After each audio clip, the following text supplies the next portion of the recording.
വേഗം യേശുക്രിസ്തുവിന്റെ നാമത്തിൽ ദൈനംദിന അപ്പം എന്ന അനുദിന വചനചിന്തയിലേക്ക് ഏവർക്കും സ്വാഗതം. ഇന്ന് ചുമതലയേൽക്കുന്നവൻ എന്ന വിഷയത്തെ ആസ്പദമാക്കി ചില കാര്യങ്ങളെ നമുക്ക് ചിന്തിക്കാം. അതിനാധാരമായ ഒരു വാക്യം വായിക്കാം. ലൂക്കോസ് 12-ാം അധ്യായം 7-ാം വാക്യം. നിങ്ങളുടെ തലയിലെ മുടി പോലും എല്ലാം എണ്ണിയിരിക്കുന്നു, ആകയാൽ ഭയപ്പെടേണ്ട, ഏറിയ കുരുകിലിനേക്കാളും നിങ്ങൾ വിശേഷതയുള്ളവർ.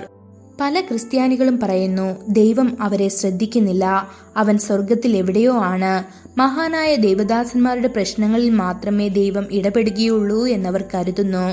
നിങ്ങൾ ഇങ്ങനെ പറഞ്ഞേക്കാം, ദൈവം എൻ്റെ പ്രശ്നങ്ങളിൽ നിന്ന് തിരിഞ്ഞു കളയുന്നു, അവൻ അവ പരിഹരിക്കുന്നില്ല, എന്തിനാണ് ഇത്ര വൈകുന്നതെന്ന് എനിക്കറിയുന്നില്ല എന്നെല്ലാം. അത്തരമൊരു ചിന്താഗതിയെ അഭിസംബോധന ചെയ്യാൻ നമ്മുടെ കർത്താവായ യേശു പറഞ്ഞു.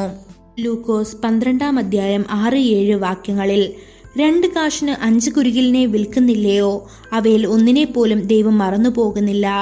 നിങ്ങളുടെ തലയിലെ മുടി പോലും എല്ലാം എണ്ണിയിരിക്കുന്നു, ആകയാൽ ഭയപ്പെടേണ്ട, ഏറിയ കുരുകിലിനേക്കാൾ നിങ്ങൾ വിശേഷതയുള്ളവരല്ലയോ എന്ന്. ഒന്ന് ചിന്തിച്ചു നോക്കൂ, നിസ്സാരമായ കുരുവികളെ പോലും കർത്താവ് പരിപാലിക്കുന്നു. അവൻ നിങ്ങളുടെ തലയിലെ രോമങ്ങൾ പോലും എണ്ണുകയും പരിപാലിക്കുകയും ചെയ്യുന്നു. അവയിൽ ഒന്നുപോലും അവൻ മറന്നിട്ടില്ല. ഒരിക്കൽ ഒരു സഹോദരി പറഞ്ഞു, എനിക്ക് പലപ്പോഴും മുഖത്ത് മുഖക്കുരു വരാറുണ്ട്. ഇതുമൂലം എൻ്റെ ഭർത്താവ് എന്നെ വെറുത്ത് എന്ത് ചെയ്യണമെന്ന് എനിക്കറിയില്ല. ഞാൻ അവളെ ഉപദേശിച്ചുകൊണ്ട് പറഞ്ഞു, നീ സ്വയം പരിശോധിക്കണം. നിന്റെ തെറ്റുകൾ ഉണ്ടെന്ന് കണ്ടെത്തിയാൽ നീ അവ ഉപേക്ഷിക്കണം. നിങ്ങളുടെ പ്രശ്നങ്ങൾ ചെറുതായാലും വലുതായാലും നിങ്ങൾ അവരെ കർത്താവിൻ്റെ പാദങ്ങളിൽ കിടത്തി അവയെക്കുറിച്ച് പ്രാർത്ഥിക്കുകയും അവൻ്റെ വചനത്തിനായി കാത്തിരിക്കുകയും വേണം. അവനാണ് നിങ്ങളെ സൃഷ്ടിച്ചത്. അവൻ നിങ്ങളെ അവൻ്റെ സ്വരൂപത്തിൽ സൃഷ്ടിച്ചു. നിങ്ങളെ സ്വന്തം മക്കളായി സ്വീകരിക്കുകയും ചെയ്യുന്നു. ദൈവം നിങ്ങളെ പരിപാലിക്കുന്നു.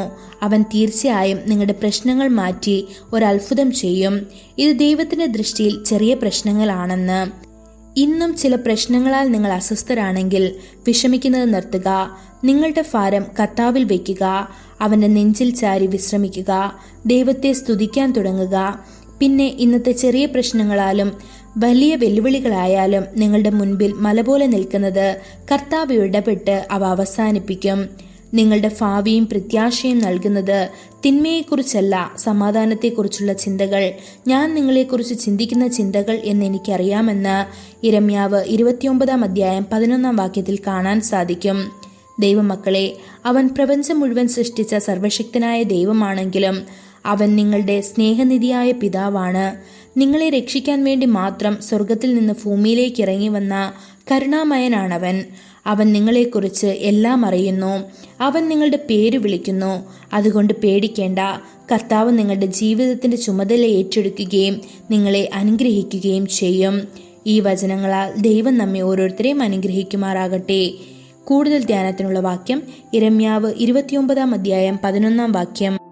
നിങ്ങൾ പ്രത്യാശിക്കുന്ന ശുഭഭാവി വരുത്തുവാൻ തക്കവണ്ണം ഞാൻ നിങ്ങളെക്കുറിച്ച് നിരൂപിക്കുന്ന നിരൂപണങ്ങൾ ഇന്നവ എന്ന് ഞാൻ അറിയുന്നു. അവ തിന്മയ്ക്കല്ല നന്മയ്ക്കത്രയുള്ള നിരൂപണങ്ങൾ എന്ന് യഹോവയുടെ അരുളപ്പാട്.